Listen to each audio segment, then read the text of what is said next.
Hi, everyone. Welcome to Co-Medicine. I'm your host, Dr. Sarah Boston, and we have a really fun guest on for our last episode of season 6. It's been a really fun season. I want to thank all of our guests who've been on. I have Dr. Andrea Buchholz, and Andrea is actually a very good friend of mine, but she is also a registered dietitian, a professor of applied nutrition at the University of Guelph. She teaches, she does research, but she also has done improv for almost 25 years. So she's really got two sides to her, and I really loved getting to know her even better than I already did. I learned some things about her. I learned some things about nutrition and dietitians and what that all means. And I learned about her take on improv. I hope you enjoyed this chat with Andrea Bucholz.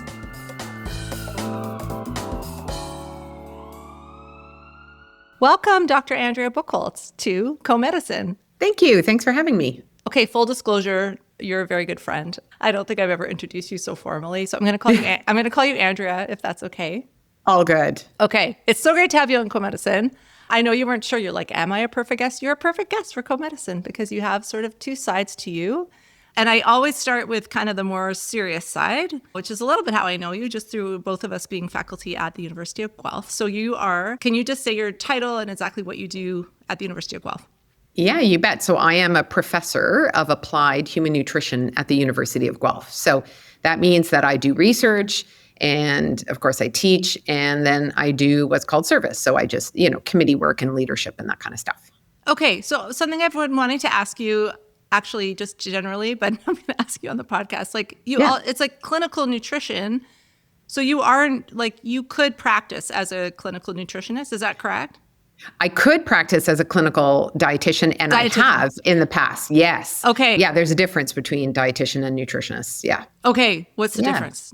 Good question. And I get asked this all the time, so it's totally reasonable. So a dietitian is registered with a regulatory body. So I'm registered with the College of Dietitians of Ontario, which means that I've jumped through several hoops. I have an undergrad degree in nutrition, and I completed practical training, and new grads also need to pass a Canadian registration exam, but I'm old, so I didn't have to do that. And then you register with the College of Dietitians of Ontario. Whereas a nutritionist, anybody can really call themselves a nutritionist. You don't actually have to have formal training in nutrition, believe it or not. So, Yeah. Oh. Which isn't to say that nutritionists aren't to be respected or don't know their thing at all. So a nutritional scientist, a professor, is a nutritionist, right? Okay. But your next door neighbor who's in 6th grade can also call themselves a nutritionist. So it's a bit of the Wild West, that term, right? Okay. It's sort of a free-for-all. But registered dietitian is the healthcare professional that's registered with a regulatory body. And c'est moi. Okay. See, this makes me think of Earl, my dog. Earl. A lot of people say they're behaviorists or they do dog behavior. That's literally anyone. That did not work out that well for Earl. But now I'm with a veterinary, like they're board certified in behavior, but I think they like to call themselves psychiatrists because that's really what they are. And it's very misleading to the public because I was misled also as a veterinarian. Yep. It's very confusing, and I get asked that question, and it's totally reasonable. Yes. Because I think nutritionist almost sounds like, because it's your nutrition. Yeah. We the know. Word. We know. And then to make things more confusing, there are people who are called public health nutritionists that are actually registered dietitians. Oh, wow. So that just talk about piling it on top of each other. Like, it's no wonder people are confused. Yeah. Okay. But I am a dietitian, and I did practice in clinical dietetics. Yes. Okay. So I was a dietitian in neurotrauma rehabilitation. So spinal cord injury, brain injury, stroke. I did chronic continuing care and respirology. Yeah. So I had like 120 patients on my caseload. But then I stopped doing clinical dietetics, and I did my PhD. And now I teach about this stuff, but I don't do the stuff. Okay, so why did you decide to make that switch from kind of being in the clinic? That sounds pretty intense, like in a hospital or? Yeah. Yeah. Yes. Yeah. What was it that kind of made you say, you know what, I think I want to go back and do a PhD, and now I'm going to stay in academia? What I noticed with my patients with spinal cord injury is they were gaining a tremendous amount of weight. So I went to the literature and I was like, please try and help me figure out what's happening with their metabolism and their body composition, because I need help in coming up with diet plans and supporting them from a nutrition perspective. And I thought for sure I was using the wrong keywords because I wasn't finding anything in the literature. And then it dawned on me, nobody's done this work. Oh, wow. Oh, okay. So why don't I do a PhD in spinal cord injury and look at what happens when people become paralyzed. What happens to their muscle mass, to their fat tissue, to their chronic disease risk, and all of that kind of stuff, their energy expenditure.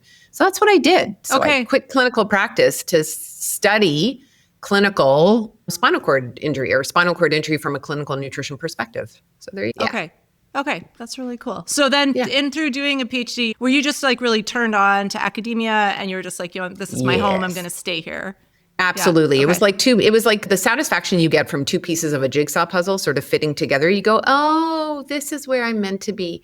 And I will admit that as much as I love the research, it was the teaching part of my PhD that really, really reached my soul.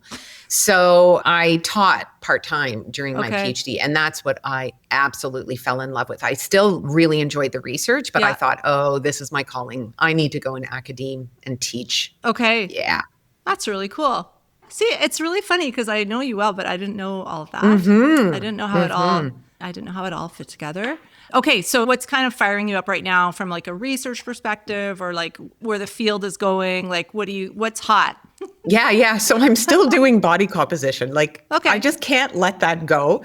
So I'm super interested in lifestyle predictors of body composition. So what predicts fat mass and fat-free mass? But I've shifted from a clinical model, so from spinal cord injury, I now look at families with young children, right? So I look at able-bodied Canadians. And I look to see what's happening sort of in the family environment. What are families eating? How does that predict body composition? And then on the other side of that, how does body composition or lifestyle choices, how does that affect chronic disease risk? So I'm super interested in cardiovascular disease risk, cardiometabolic risk. Has me pretty jazzed these days, Sarah. And then how do you study? Is that volunteers or like how do you study that in your? Yeah, it sure is. We are so privileged. I say we because I'm part of a team of amazing colleagues and students and postdocs, terrific research staff. And we are the Guelph Family Health Study. And we, in turn, are privileged to have the best research participants in the world. And the reason I say that is they've been with us since 2014.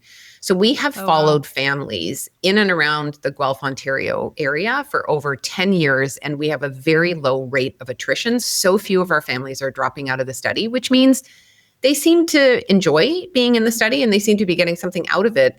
And they are contributing the most amazing data set that I've ever had the privilege to work with. So the research will never die. It will be the data set that never dies. Wow. And so that's what's got me jazzed up right at the moment. That's really cool. And so are you like with your research, do you just let people eat what they eat? Like, are you just like, just report back to me what you're eating? Or are you trying to say, don't eat that? Yeah. And you know what? So many people think that's what a dietitian does, where we go, you mustn't eat this. And FYI, funny aside, when I go to parties, people are really, really afraid that I'm going to say, what are you doing eating those chips or drinking that wine or whatever? Yeah. And you know what? I don't care about that stuff. I'm at a party or I'm at a dinner or I'm socializing, but people watch what I eat. Yeah. Oh my goodness, the judgment. It's unbelievable. But okay. Anyhow, so it started off as a randomized control trial. So we had control families, but then we had families that were randomized to the intervention arm of the trial. Okay. But the intervention arm was not us telling them what to eat or how to live their life or how much activity to get or how much sleep or water to drink or anything like that.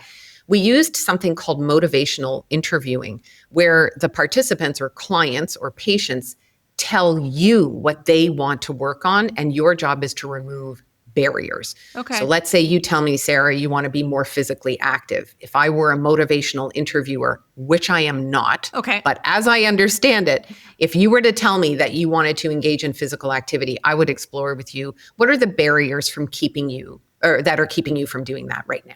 Okay. So it was driven entirely by our families. Okay. We want to have better sleep hygiene, or we want to eat more vegetables, or whatever the behavior or behaviors that they wanted to adopt. We fully supported them in that and tried to remove any barriers that was keeping them from reaching those goals. Okay. So that's what the intervention families got. Okay. And so that part of the study is completely over. It's been over for a number of years.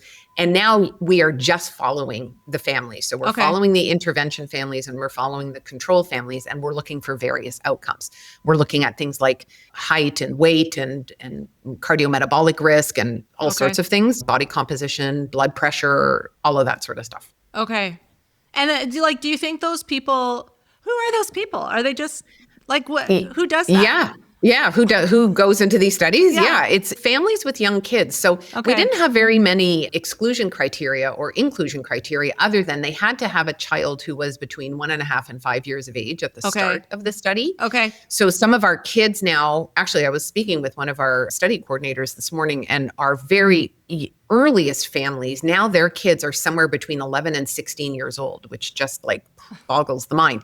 But anyway, they had to be between 1.5 and 5 years old and live in or around the Guelph area. Okay. So that was pretty much it in terms of inclusion criteria. They had to, one of the parents had to speak English well enough to be able to complete surveys and that kind of thing. But yeah. Okay.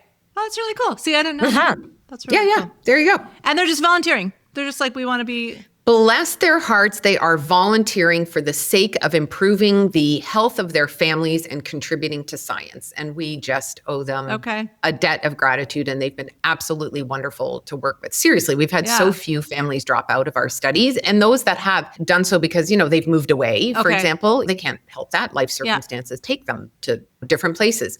But for the most part, we've held on to most of our, participants, which is fantastic. Okay. And they just do what they want. Like they just eat what they want.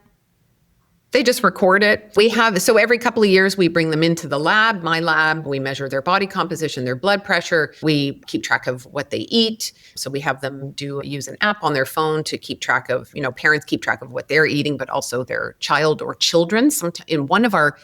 I think we even have a family with either 3 or maybe even 4 children in the study. So it's either 1 or typically 2 children.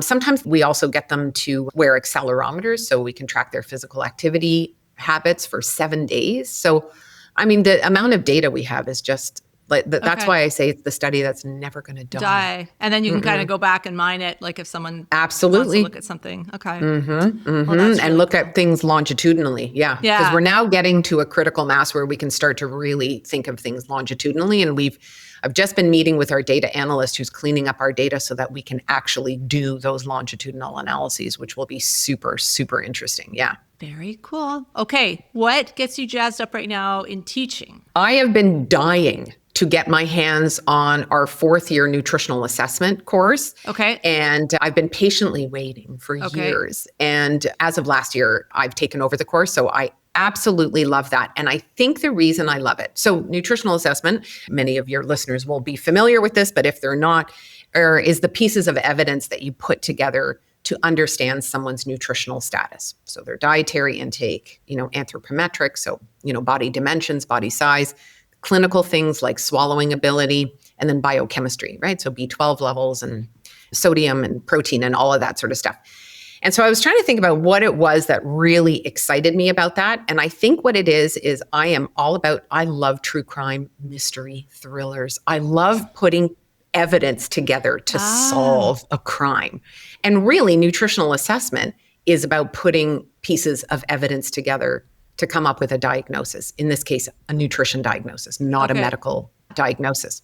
So I absolutely love the hunt. And that's what nutritional assessment is. Like, how do you know what to assess and when? And so now I'm teaching that. And I have to say the sun rises and sets on that course for me. Oh, I wow. absolutely adore it.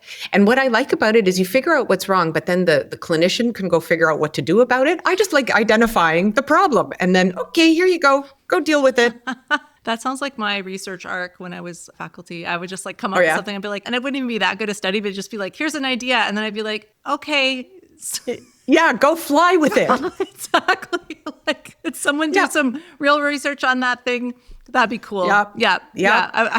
That's very cool. As an aside, when I say that I enjoy true crime and mysteries and thrillers, I'm not joking. I actually have a certificate in fingerprint lifting and analysis. Like I truly love forensics.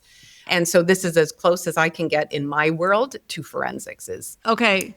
the evidence of nutrition. Okay, let's talk about the true crime thing a little bit more. Like, okay, because that's kind of big right now. I've never gotten into that. Like when you say that, you like to read about it, you like to watch the documentaries. Is it all of it? It's the forensics. Yeah, I want to be really clear that it's not about death for my entertainment. Okay. It's not the sensationalist aspect of it. And I realize the tremendous pain that friends and families of victims have gone through and are going through. So it's not that piece. It's actually crime scene investigation. So understanding bullet trajectories and blood spatter analysis and that. So it's the science, the forensic science of it. So the psychology aside, the psychology of the perpetrators of crimes and that sort of thing, of course that's relevant, but my interest, and it's just a pet thing, it's just a hobby. That fingerprinting course I took was just for fun. On sabbatical, by the way. Don't tell the University of Guelph. I took a course while I was on sabbatical. Yeah, but it's a course. It's good. Yes. Yeah, I mean, it was only a 3-day course, but it was very fun. And it was taught by a retired police detective who was just full of the most amazing stories and anecdotes and experience and wisdom and skill. Oh my gosh, the skill, unbelievable. Do you know, it is very, very hard to actually take someone's fingerprint, roll a correct fingerprint. Like it looks easy. They make it look easy. They do it wrong on all the CSI shows. Yeah. They do it wrong. Okay. Yeah.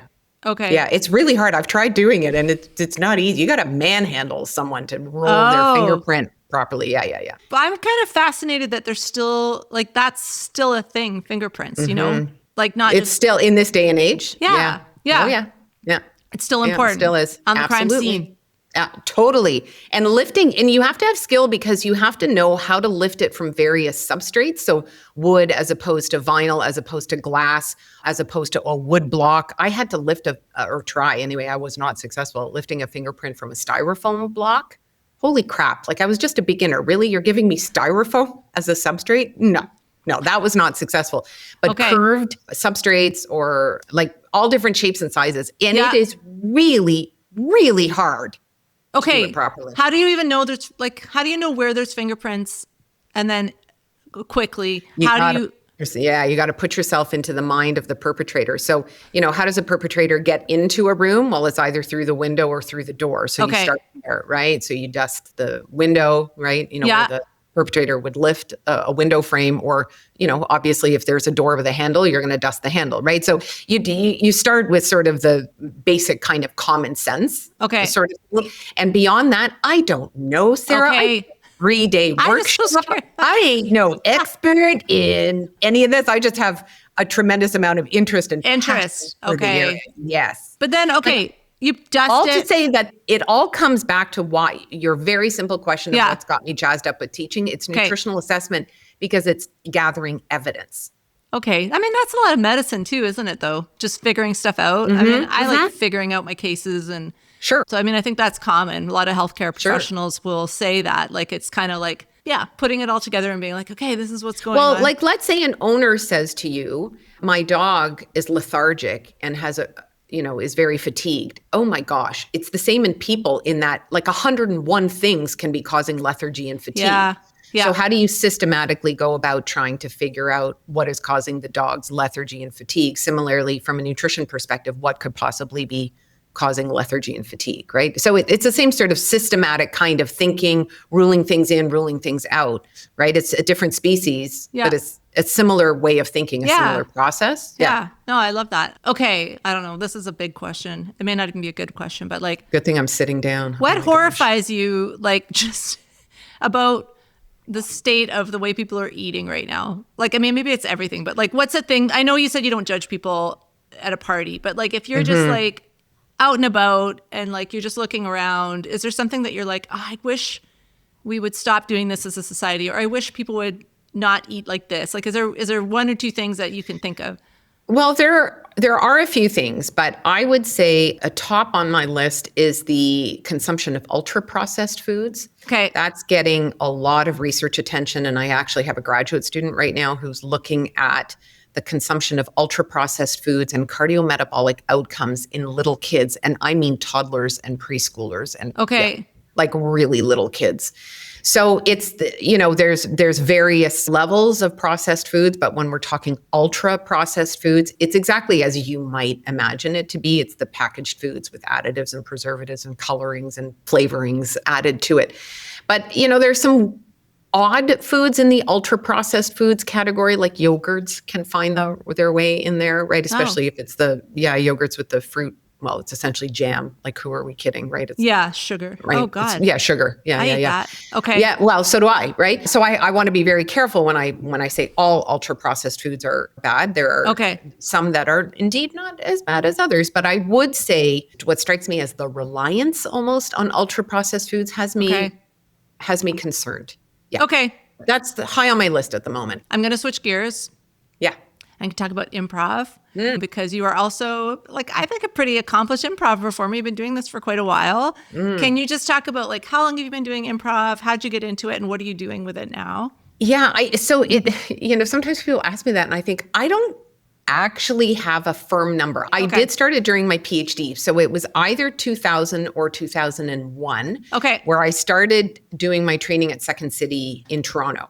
Okay. So I took levels 1, 2, and 3. So I did that in the latter half of my PhD. So I just took classes. I didn't perform it at all. Okay. So I would have stopped that probably in 2002. Then I went to go postdoc in the US for a few years. And when I moved back, moved back to Canada. I started my job at the University of Guelph. And a year after that, I thought, I did that improv thing during my PhD and I really liked it. And so I found a troupe. And I started going to their Sunday drop-in workshops. And I did that often enough that they asked me to join their troupe as a performer. And so I was with them, Theater on the Edge, from 2005 until the pandemic hit. And then it died, as many things did during COVID. Many theaters and improv troupes sort of folded during COVID. And then a few of us from Theater on the Edge, we were like the phoenix rising from the ashes. We started a new troupe. So anyway, I've been with this new troupe, TriCity Improv, since 2022. So really, I've been improvising on and off for about 25 years, I think. Yeah. Yeah. And I've been with other troupes in the meantime and done, continuing ed workshops in and around North America and that kind of thing. I just did a workshop last night and I did one last week. So I'm constantly either teaching, studying it, or performing it. Okay. Like what you mean when you said that you're doing a workshop, were you teaching a workshop or taking one? So I was taking one, but I had taught one the night before. And then last week I took one. So it's a big mesh, everything's all meshed together. I'm constantly studying, teaching, or performing it. Okay. Yeah. I love that. So when you're teaching it, what are you focusing on? Yeah. So it depends on what level of performer I'm teaching. It's mostly beginner or advanced beginner. So in those classes I teach, and I don't teach on my own. I have other co-instructors that are from my troupe. We teach basically what we call the platform in improv. So the platform is, who are you in the scene? Where are you? So physically show the audience your environment, and what is the scene about? So those are sort of the three main ingredients of what goes into an improv scene. And so you break each one of those down into its component parts. So we might spend a week on character, we might spend a week on environment, spend a week on what the story is about. And then, what happens when you hit a plateau, because we all feel it in a scene where you're talking and you have this out of body experience where you look down on yourself and you're like, what am I saying? Where is this scene going? This is not making any sense. So then we teach about how do you work through that on stage? How do you support each other? Yeah. I should take how do you get out of that when that happens? Yeah, so it's called a tilt. Okay. Or there's different ways of dealing with it. So you've hit this plateau and you introduce a tilt. So a tilt is something that takes the scene in a different direction. So a new character can join. So somebody supports from the bench. A player jumps up and, supports from the bench. Or there's a reveal. One character will reveal something to another. Or you can show a very strong emotion to something, which will take the scene in a different direction. So there's various kinds of tilts, but basically it means the scene is changing fundamentally in some way. And that pulls you out of that plateau, that kind of pulls you out of that rut. Yeah. And now you've got something to work with. Okay. I love that. Because I haven't done as much improv as you, but I definitely felt that feeling of, this. It's awful, right? Yeah. Awful. I need this to end somehow. Yes. Please Yeah. let there be a hole in the ground that appears. I'm going to jump into the hole, cover me, and never spit me out again. And scene. It is, and scene. Exactly. I want to thank our Season 6 title sponsor, Covet. Covet is an AI co-pilot for veterinary professionals, and I'm excited to talk to you about it because this is the AI co-pilot that we're using at the hospital where I work. There's so many great uses for this. I get a lot of referrals sent in with a ton of PDFs, and sometimes just like 12 years of the dog's medical record sent to me. 12 years, you guys. I don't have time to read through all of that. Sometimes my records are sent to me in French. That's challenging for me. That's okay. Covet can deal with it. It takes everything, turns it into a nice summarized document so I can review everything before I go in the exam room. And then once I'm in the exam room, Covet can listen to the entire consultation. I can talk about my physical exam findings. I can talk to the client. We can make a plan together. All of this gets summarized better and faster, honestly, than what I can do myself. And there's a lot of cool features in the app. One of them is you can call a client from the app directly. It will listen to both sides of a conversation, and then it will summarize the whole thing. Again, better and faster than I can.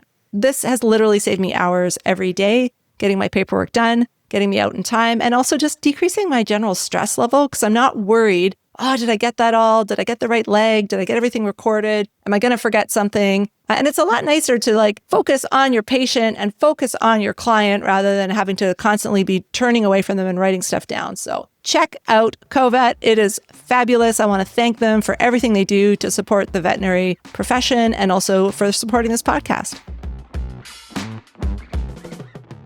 Okay, I'm just going to back up a bit. When you were a PhD student, what was it that made you think, oh, I think I'm going to start doing improv classes? I had no such inclination. I had a friend of mine at the time who said that she wanted to do improv at Second City and she didn't want to do it alone. Would I be good enough to join her? Or did I want to join her? And I was like, improv. Okay, I don't really know what that is, but sure, I'm up for it. And so I joined, and it's like the bug bit me. I just I didn't look back. So I think we did level 1 together.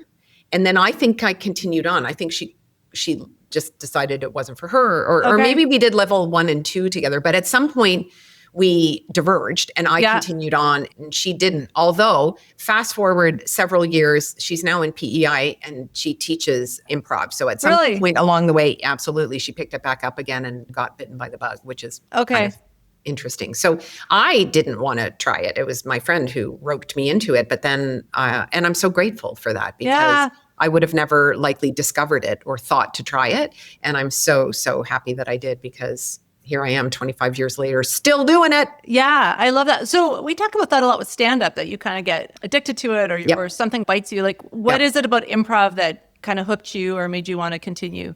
Yeah. So one of the big, I don't know if you call it a tenet of improv, but one of the principles is allowing yourself to fail spectacularly, fail bigger every time. So it teaches you to take risks.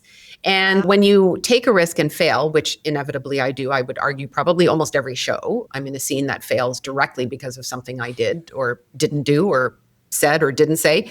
It teaches you that that's okay because you're going to pick yourself up, dust yourself off, and the next scene will be just fine.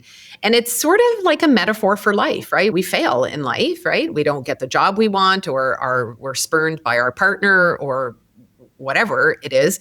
And you just pick yourself up and dust yourself off, and things inevitably improve, typically. You know, I don't want to say it happens to everyone, but life goes on, right? Yeah. And so an improv for performance is very, very much like a metaphor for life. And so I appreciate that it has taught me that taking risks is totally okay, and so is failing.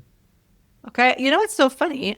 I mean, I think other improv people I've talked to on this podcast have said that, but I thought you were going to say a tenet is yes and we yes and you're kind of that is a tenet. You're right. I should say that. Yeah. But I like the fail. I like the idea of we can fail, and I think especially for like healthcare professionals who are, I mean, you have a serious job, right? Like, I mean, you can fail in your job. It probably fine. Been known to happen. You should see all the grants I've applied for that I haven't gotten, and all the manuscripts I've submitted for publication that have been rejected. All the grad students I wanted to recruit who never came to my lab. I'm familiar with not always being successful. But it's fine because you're fine, right? Like, it's fine. It's like, well, okay. Whatever, life goes on. And I've had I've had some other successes, right? So Yeah. Okay. No, I like that as like a reason to do it and a reason to kind of keep going with it? You obviously love it because Yes. you've kept it up for, well, like you said, I know there was of course the hiatus. Did you do any online improv? Oh, yeah, I did. Yeah. And I say it with a heavy heart because one of the things, the really important things about improv is being able to make eye contact with your fellow players on stage. How the hell do you do that online? Like, Yeah. that just doesn't work. And there's that delay. There's that very slight delay. And then two people would open up their cameras and speak at the same time. So there was that awkward kind of, well, who's talking now? So we tried, Yeah. and we tried to create new games, not just try to adapt games that we do on stage in person to the online environment. We tried to leverage the online environment. Like at one point, we tried to do the Brady Bunch thing, where for those listeners who are old enough to know, can picture the Brady Bunch screen at the beginning. You know, you see as the credits are going up, you see the family looking down at each other and across at each other, like the boxes on the screen. So we tried leveraging that. But of course, the boxes are in different orders on everybody's screen. So, you know, I thought I was looking up at someone, but really I was looking not at that person. So it ended up like totally failing miserably. Yeah. But we tried, right? I mean, what are you going to do? And COVID. So we had some successes. We had quite a few failures. Let's just say we're very grateful to be back in person. Yeah, it's given us the gratitude of that in the room kind of feeling. Absolutely. And it's immersive. That's the other thing, Sarah. You cannot be on your phone in a scene. Although there is a scene that we do where we do use an audience member's phone, but that aside, you have to be in the moment. You can't be distracted. There's no screen time when you're doing improv. And I love that. Yeah. Like people would be improvising on their phone, or people would be watching and be on their phone. Watching and on their phone, but I'm seeing players on stage. Like I can't be farting around. Phone, right? Yeah, like we have to be immersed and present, right? Yes. Like, and that I love the need to be present in improv. Yeah. I love that. It forces me to leave all my crap at the door and all my technology at the door. Yeah. And just be with my fellow players and support them and have them support me. And so I absolutely love that aspect of the art. Yeah. I wish I that's one thing I would love, is to have like a troupe. That's one of my goals. Because the like fun a family. And the fun of kind of like just knowing how they improvise and knowing what's good to throw their way, and maybe not knowing exactly what they're going to do with it, but kind of being like, oh, this will be good. Like, I've never really had that. I had a class that I worked with, so I kind of got to know them, but I couldn't make the last show because of work, of course. And so but I've never had a troupe. Well, there's some comfort in, for sure, and familiarity in performing with people that you know what their strengths and limitations are, and how they will support you. There is some definitely comfort in that, but man, there's some excitement when you're improvising with someone you've never improv with before. Yeah. Boy, does that keep you on your toes. Okay. So there's, strengths to both, being with people you know and people you don't know.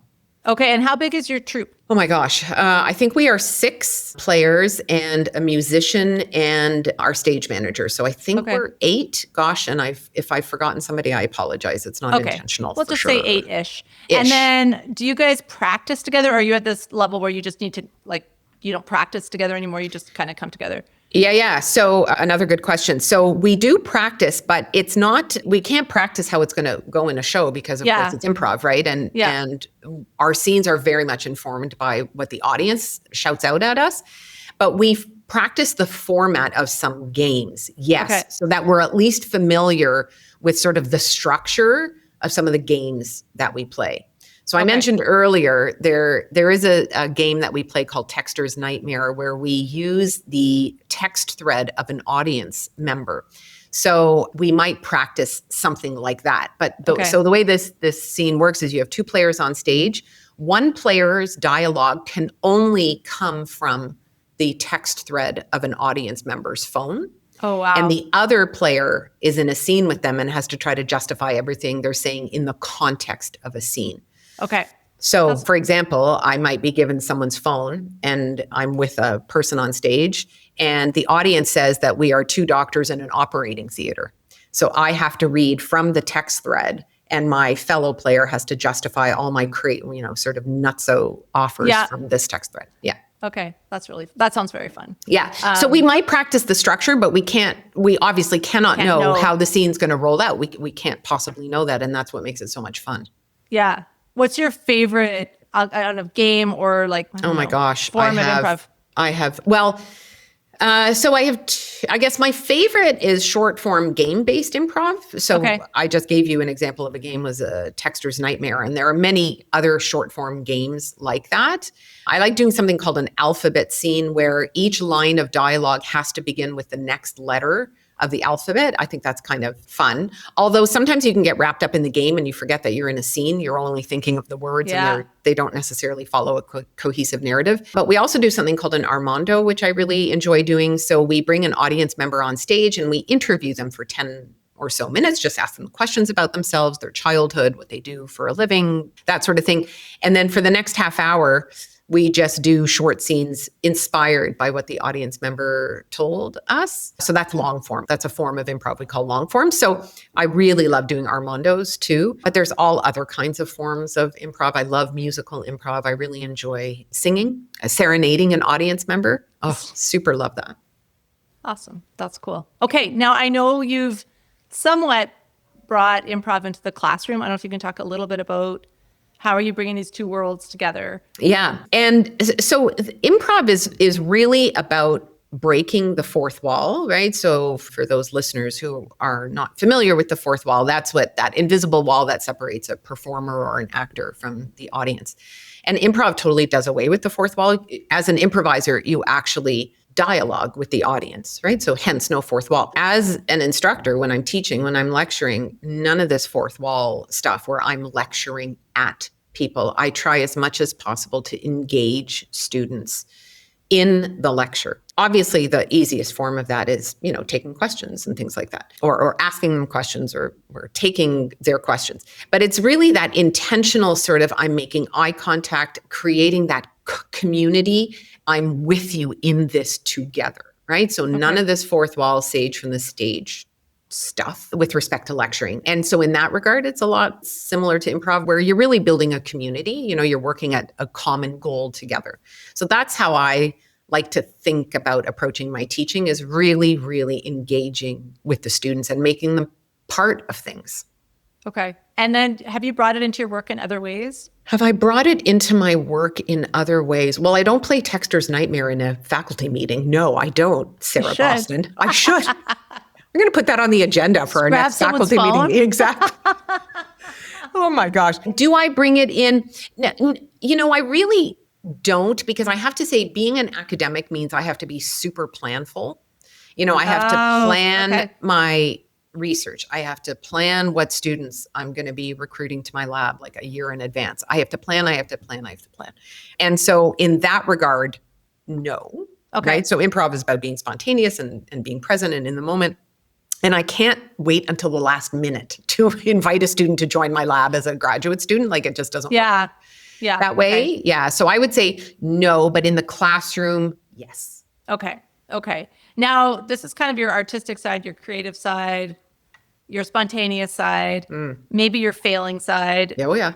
Has there been a part of you that ever wanted to explore other artistic pursuits like acting or stand-up? Are you sort of happy in the improv kind of realm? I'm super happy in improv. I'm not at all drawn to the world of stand-up comedy for a couple of reasons. One, I cannot remember anything to save my life. I have a terrible memory. So the thought of needing to write something and remember it fills me with dread. Like, I can just feel the hair on the back of my neck standing up right now at the thought of having to do that. So my hat's off to all of you stand-up types out there. I could never do it for that reason. For another reason is I absolutely love the team aspect of improv and supporting my fellow players and being supported by my fellow players. So that's really, really important to me. And of course, that is not how stand-up works, right? You're typically alone.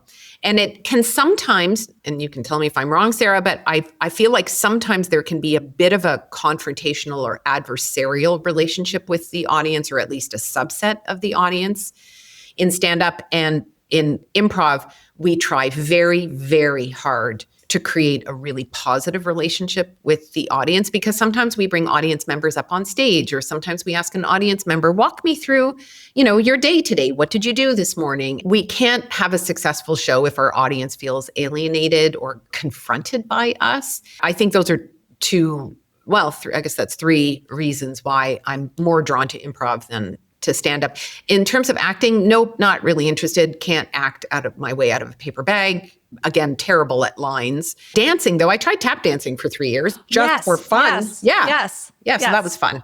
Okay. But don't you think people who can do really good improv can act? Like, no? I don't know. I've never tried acting. Okay. I'm sure there's similarities. There's obviously a performative aspect to both of those. So in that regard, I would be fine and am fine with being on stage. I don't know. I feel like acting and improv are a bit diametrically opposed in that acting, I think there's an element of planning and knowing how you're going to react when your fellow actor says their line and how you're going to respond. I can change that in many ways in improv. From the same line, I can have 10 different reactions. Yeah, that's right? true. Let's say, for example, the line of dialogue is your ham sandwich. So I can react with, I'm a vegan. What are you doing giving me ham? Or, oh, thank goodness, I've been on this desert island for years and I've been craving a ham sandwich. Or I have high blood pressure. What are you doing giving me a sodium-laden food? And, so, I mean, there's any number of reactions. Yeah. And I love the freedom of choosing however I want to react to that offer of a ham sandwich.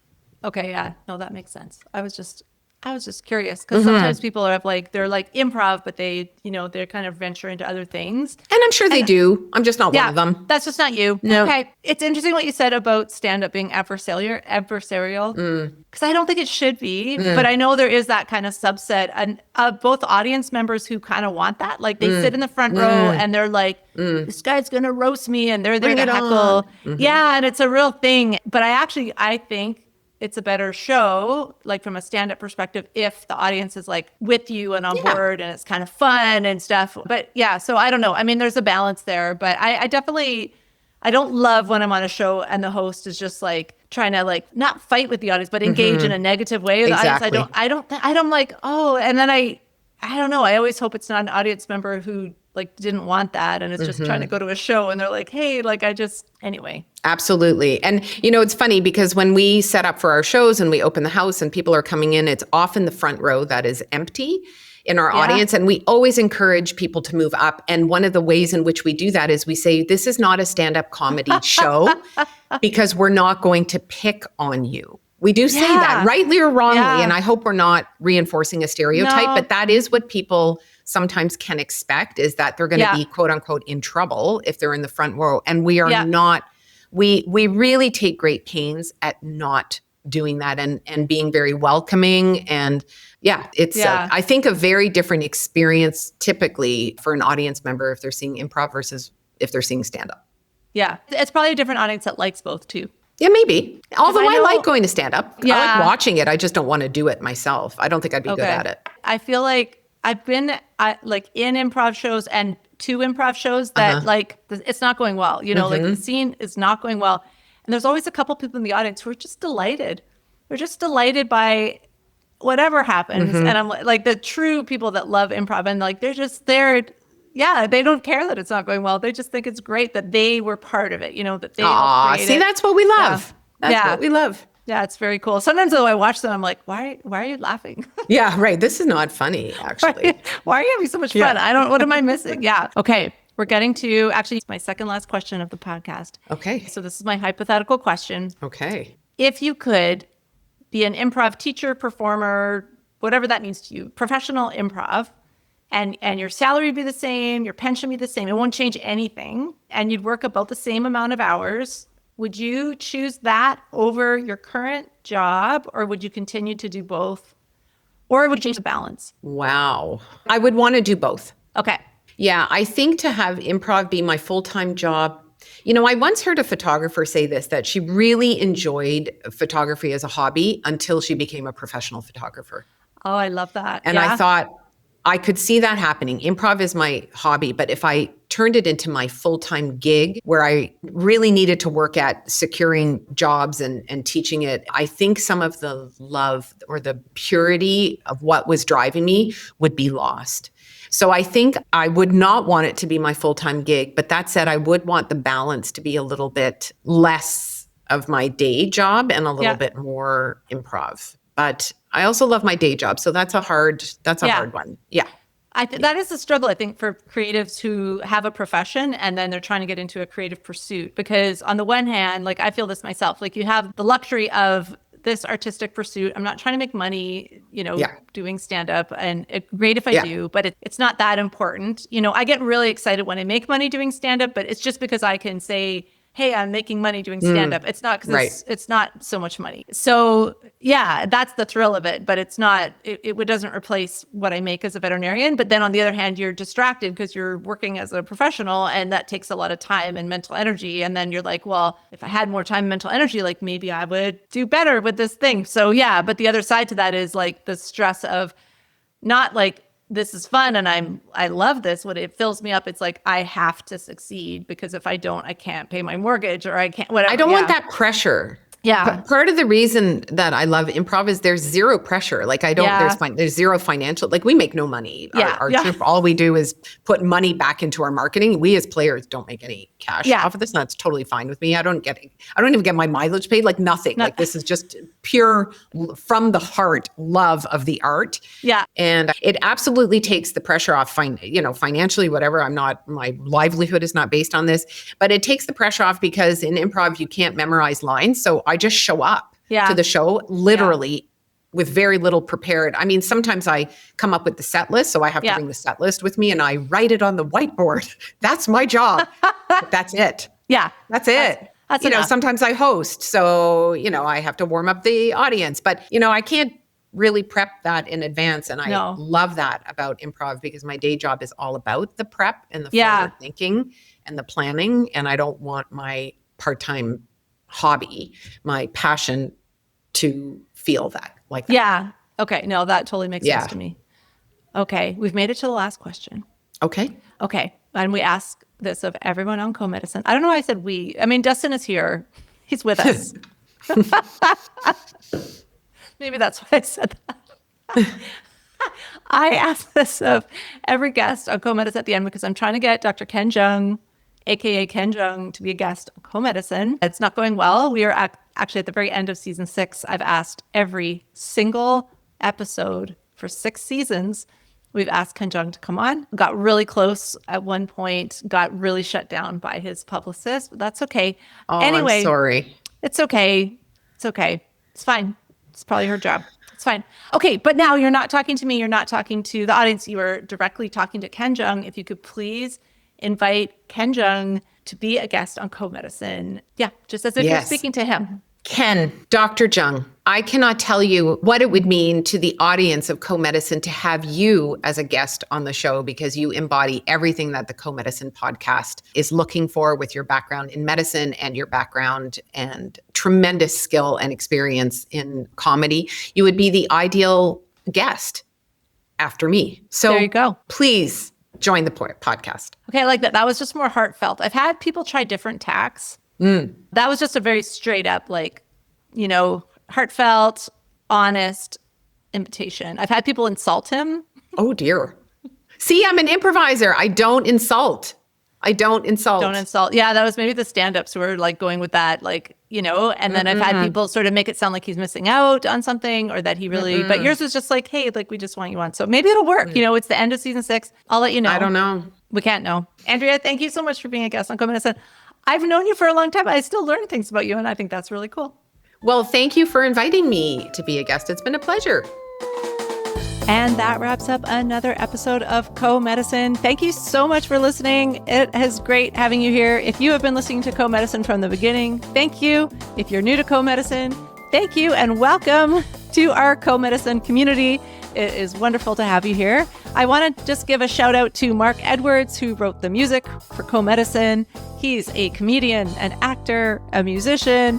He's going to be famous, you guys. And then you'll be like, is that the same Mark Edwards? And I'll be like, yeah, he's my friend, you guys. I know him. And he wrote the song. He's amazing. Also, big shout out to Dustin Bays. Thank you for editing the show and producing it. I appreciate you, because I don't know how to do that stuff and I don't want to learn. Yes, it's willful ignorance, I think, at this point, but I'm so glad Dustin is here with me, helping me out with the show. And thank you for being here. If you enjoyed this episode, please like it, share it, do all the things, review it. If you're a sponsor or a potential sponsor, call me. That would be great. If you don't like the show, I don't know why you're still here.